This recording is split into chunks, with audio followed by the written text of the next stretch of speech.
Hey everybody, how's it going? Welcome on back to the AnKorage where everything is awesome. And it's a lovely day so far. It is the morning, but whatever.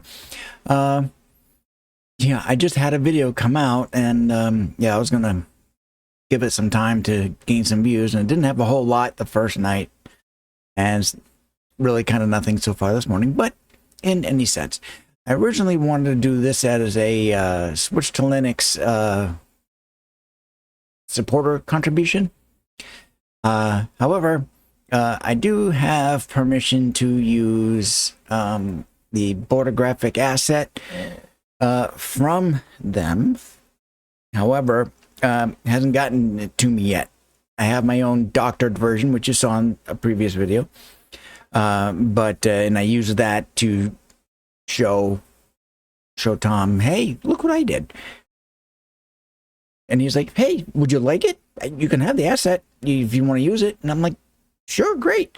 But I have no timetable on when I'm going to get it. So this video is Linux-based, henceforth, TuxQuest. So we are going to be talking really short about the latest news and updates from Linux Mint, which is my choice of distribution in Linux. So we are going to go over to that in a moment here, and I'm going to transition over to that, and then here we are. We are in the monthly news. So for July of 2025, this came out on the 14th. So a few days ago. So yeah, and first I say thanks and everything like that. So the first update is regarding Linux Mint 22.2. which is still in development, and they're working on the beta release for it. And with that version, we're going to be getting a new HWE kernel, fingerprint authentication, if that's your thing. We're going to get updates to themes, accent color support, and improved libadwaita compatibility. And they're also going to be continuing work on the Cinnamon edition, which is the flagship edition, in order to make the input methods and keyboard layouts compatible with the Wayland, which is a window manager of sorts. And as always in recent history regarding Wayland, is that for Linux Mint, it's remaining as a testing level kind of thing. So it's not the main release at all. So the main release is still under X. Or X11 if you wish. Wayland can be used as a testing kind of thing, so users can test Wayland.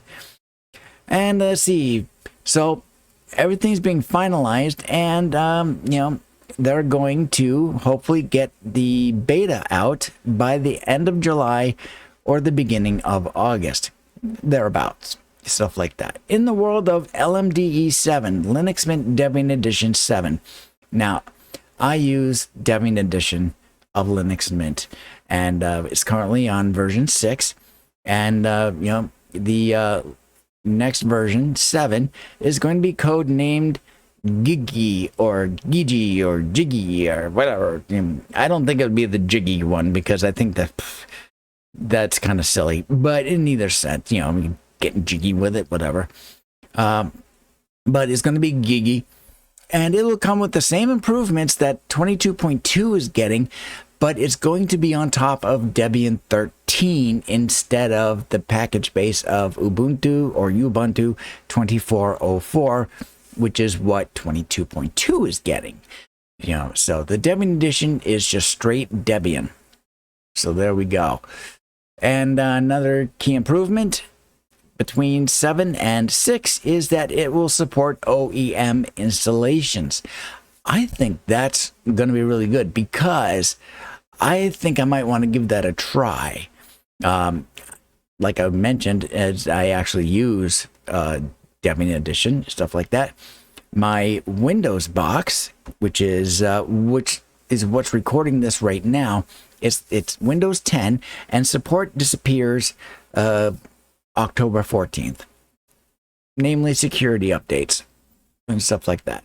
So I'm holding off of upgrading to Windows 11 on that, because I am that machine is going to be Linux Mint Debian Edition, and I'm going to be waiting for the release of 7 to come out and then upgrading it to Debian Edition 7.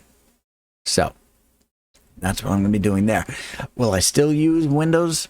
Sure, I will still use Windows. I will actually use it as a virtual machine. And just like I did on my 2 tests of real hardware, I did it on those. And so I've got my scripts all set and ready to go.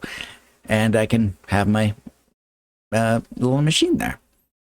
So, and then the third update is regarding moderation. So they had to tighten up their moderation settings on the blog in particular. And that it makes sense and stuff like that.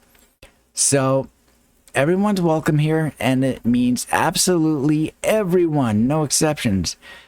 And they're saying if blah, blah, blah, blah, blah, so on and so forth, there's no such thing as freedom of speech. We're not here to fight for such or such ideas. We're here to build something together and protect our project and our community. That's the focus, the project, Linux Mint in particular. Everything else is secondary and not important. And I am big on that. And you will see that like out on the Switch to Linux thing. I'm a moderator during the chats and also during out on Matrix, our chat environment. And I'm a moderator out there. And just like with Linux Mint, there is no such thing as freedom of speech within reason. People can say what they want, stuff like that, but they got to keep it clean. So there we go. So that is basically everything we got going on with there. 22.2, it's going to get ready for beta. LMD 7 will be released after 22.2 gets released, and they tightened up the moderation. So that's what we've got going on with that. So yeah, that's everything. So yeah, it's looking really good. So if you need to use Windows, go ahead and use Windows. That's on you, your decision, your choice, whatever, stuff like that. However, Linux Mint, or Linux in general, for everyday, day-to-day operations, email, browsing the web, personal productivity, that it's so much safer. There's no telemetry back to the operating system distributor, stuff like that. It is safer, it is more secure, and there's no data collection. So there you are. So that's everything for this little update on what's going on with Linux Mint in particular. And there we go. So thank you very much, Skál. And we'll talk to you later.